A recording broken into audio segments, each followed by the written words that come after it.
नमस्कार मित्रांनो, ठरलं तर मग या सिरियलमध्ये काय घडलं आपण ते बघणार आहोत. अस्मिता आणि कल्पना बाळासंग रात्रभर खेळत असतात. त्याच वेळेस अश्विन त्या ठिकाणी येतो आणि एवढं रात्रभर तुम्ही का जागतायत असं तो विचारतो. त्यावेळेस तो देखील खेळायला लागतो. बाळ जागतंय म्हणून आम्ही जागतोय असं ते बोलत असतात. तेवढ्यात अर्जुन गुपचूप चाललेला असतो घराबाहेर. त्यावेळेस एवढं रात्री कुठं चाललास असं कल्पना विचारते. खरं तर त्याची चोरी पकडल्या गेली असते. त्याला सायलीकडे जायचं असतं, पण त्याच्या बॅगमधून टी शर्ट बाहेर डोकावत असतो. सगळ्याजण अंदाज लावता की याला सायलीकडे जायचं आहे म्हणून, पण तो बोलत असतो की ऑफिसमध्ये जायचं आहे, फाईल घेऊन चाललो आहे.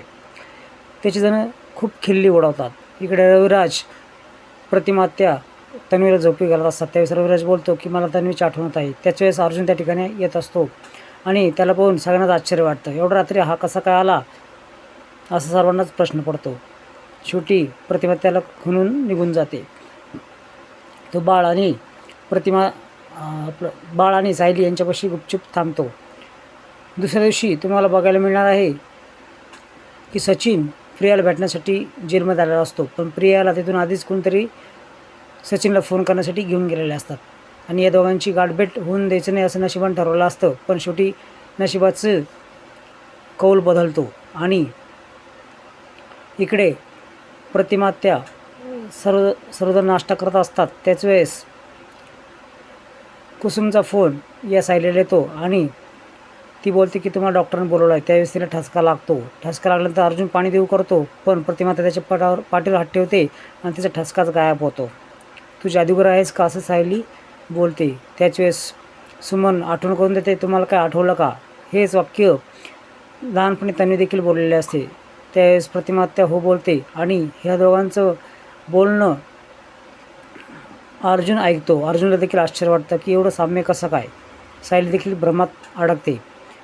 तेवढ्यात चैतन्य तो कॉल करतो आणि सगळं अपॉइंटमेंट कॅन्सल कर, मी थोड्या वेळ येईल असं बोलतो. इकडे दोघांची भेट होते आणि दोघांचे खलबतं चांगले चालू होतात. कट कारस्थान या ठिकाणी चालू होतात. त्यावेळेस प्रिया बोलते की मी अश्विनच्या बाळाची आई होणार आहे. ही काही करून बातमी तू त्या कल्पीकडं पोहोचव, जेणेकरून त्यांच्या घराचा नाश व्हायला सुरुवात होईल.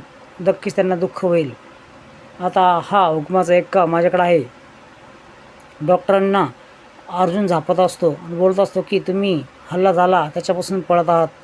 खरं तर तुमचं हॉस्पिटल लायबल नाही आहे, पेशंटकडे लक्ष देऊ शकत नाही. त्यावेळेस डॉक्टर समजून सांगतात तसं काही नाही, पण आश्रमाच्या लोकांच्या कॉन्टॅक्टमध्ये राहिलं त्यांना लवकर त्यांच्या आजारामध्ये लवकर प्रगती भेटेल. इकडे अस्मिता काही करून इंटरव्ह्यू जाण्यासाठी तयार असते, पण तिला काय कारण सांगावं हे काहीच कळत नाही. सायली असते तर सगळं मॅनेज केलं असतं असं ती बोलते. इकडे सायलीला प्रतिमात्या बोलते की लहानपणी चांगलं चित्र काढलं होतं. त्याच वेळेस तिला आठवतं की कुसुमने देखील भिंतीवर काढलं चित्र दाखवलं असतं. ते चित्र साम्य असतं. त्याच वेळेस ती चित्र आश्रमात बघते आणि सायली त्या मुलीला चक्क विचारते की कोण आहेस तू, तुझा माझा काय संबंध आहे.